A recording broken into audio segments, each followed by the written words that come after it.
Subscribe now and press the bell icon. Never miss an update.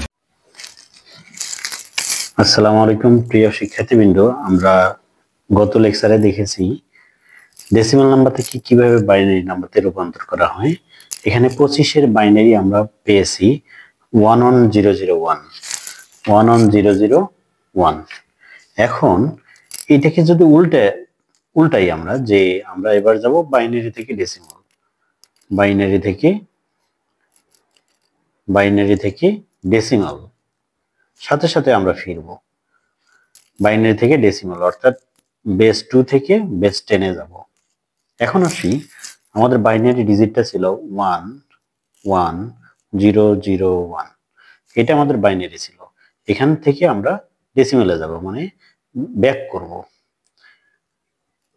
এর আগে আমরা দেখছি ডেসিমাল থেকে বাইনারিতে যাইতে গেলে আমাকে অবশ্যই বাইনারি বেস দ্বারা ভাগ করতে হয়, অর্থাৎ 2 দ্বারা 25কে ভাগ করে করে যাইতে হয়। এখন ঠিক তার উল্টা, যদি আমরা বাইনারি থেকে ডেসিমালে যাইতে চাই, সেক্ষেত্রে 2 দ্বারা গুণন করে যাব। যেমন 1 গুণন 2, এখানে বাইনারি নাম্বার 1, 0 গুণন 2 যোগ 0 গুণন 2 যোগ 1 গুণন 2। এখন আসবো যে আমাদের বাইনারি ডিজিটের প্রত্যেকটা ভ্যালুকে আমরা বাইনারি বেস দ্বারা গুণন করব। এর আগে আমরা দেখেছি যে ডেসিমাল থেকে বাইনারিতে যাইতে গেলে অবশ্যই বাইনারি বেস দ্বারা ভাগ করে গেছি, ঠিক উল্টা পাশে আসলে আমরা গুণ করে যাব। এখন আসি, গুণন করার ক্ষেত্রে একটা জিনিস খেয়াল রাখতে হবে, আমাদের যে লিস্ট সিগনিফিকেন্ট বিট আছে, এখানে এর 2 এর পাওয়ার 0 থেকে শুরু হবে।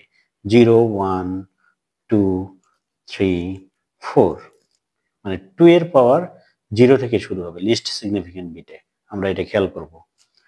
এখন আসি, 2 এর পাওয়ার 4, মানে এখানে 16 আর 1 গুণন করলে 16 হবে, প্লাস এখানে কত হবে 2 এর পাওয়ার 3, মানে 8 আর 1 গুণন করলে 8 হবে, প্লাস শূন্যের সাথে যাই কিছু করি না কেন 0 হবে, শূন্যের সাথে যাই কিছু করি 0 হবে, শূন্যের সাথে যাই গুণন করি 0 হবে। এখন কোনো কিছু পাওয়ার 0 মানে কি 1 এবং এই 1 গুণন করলে হবে 1। এখন এইগুলা যোগ করব আমরা, 24 আর 1 25, আমরা কাঙ্ক্ষিত ভ্যালুটা পেয়ে গেছি। তার মানে আমরা দেখলাম 11001 এই বাইনারি ভ্যালুর ইকুইভ্যালেন্ট ডেসিমাল নাম্বার হচ্ছে 25, এটা ডেসিমাল নাম্বার। অলরেডি আমরা কনভার্সনে সেটা বুঝতে পারছি। আজকে আমরা আরো কিছু টপিক শিখব, সেটা হলো কিভাবে ডেসিমাল থেকে অক্টালে যাইতে পারি, কিভাবে একটা ডেসিমাল নাম্বার থেকে অক্টালে যাইতে পারি। এখন আমাদের কাজটা হচ্ছে ডেসিমাল থেকে অক্টাল, ডেসিমাল মানে 10 থেকে অক্টালে যাব। আমরা প্রত্যেকটাই একটা একটা করে টপিক শিখব। ডেসিমাল থেকে কিসে যাব? অক্টালে যাব। ডেসিমালের বেজ হচ্ছে 10, অক্টালের বেজ হচ্ছে 8। আমরা ঠিক ডেসিমাল থেকে বাইনারিতে যেভাবে গেছি, ঠিক আমরা ডেসিমাল থেকে অক্টালে একইভাবে যাব। সাপোজ 25 আমার ডেসিমাল নাম্বার, এটাকে যদি অক্টালে যাই, সেক্ষেত্রে আমাকে অক্টাল নাম্বারটা কত হবে এটা আমাকে বের করতে হবে। এখন আসি, আমি এর আগেও বলছিলাম যে ডেসিমাল থেকে যেখানেই যাই ভাগ করে করে যাব। তার মানে 25কে ভাগ করব অক্টালের বেজ দ্বারা, আমরা অক্টালের বেজ দ্বারা ভাগ করব, তার মানে 8। 3 এবং 8, 25-এর ভিতর 8 কয়বার যায়? 3 বার যায়। তাহলে হাতে ভাগশেষ থাকে কত আমাদের? 3 আর 8 গুণন করলে 24, হাতে থাকে 1।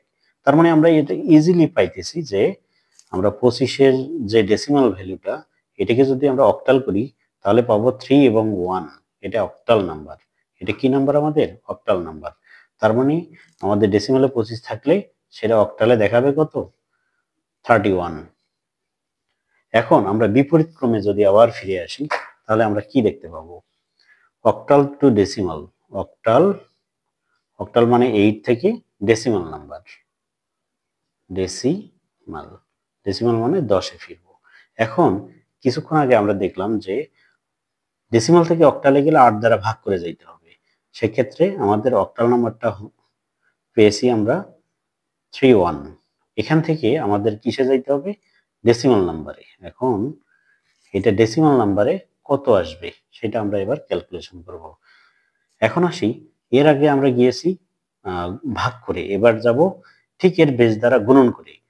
কিসে যাচ্ছি আমরা? ডেসিমালে যাচ্ছি। কোথায় থেকে? অক্টাল থেকে। ডেসিমাল থেকে অক্টালে আসলে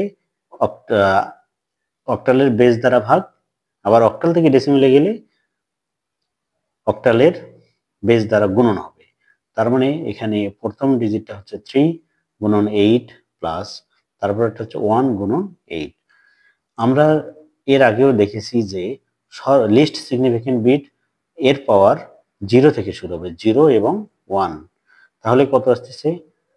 3 গুণন 8 যোগ 1 গুণন 1। কোনো কিছুর পর 0 মানে 1 গুণন 1 1, 3 এবং 8 গুণন করলে 24, 1 আর 1 গুণন করলে 1, 25।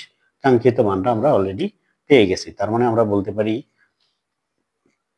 31 যদি আমাদের অক্টাল নাম্বার হয়, এটাকে যদি আমরা ডেসিমালে নেই তাহলে হবে কি? 25। বন্ধুরা, আমরা আশা করি এই জিনিসটা বুঝতে পারছি।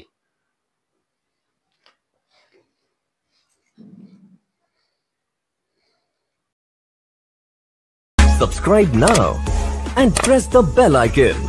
Never miss an update.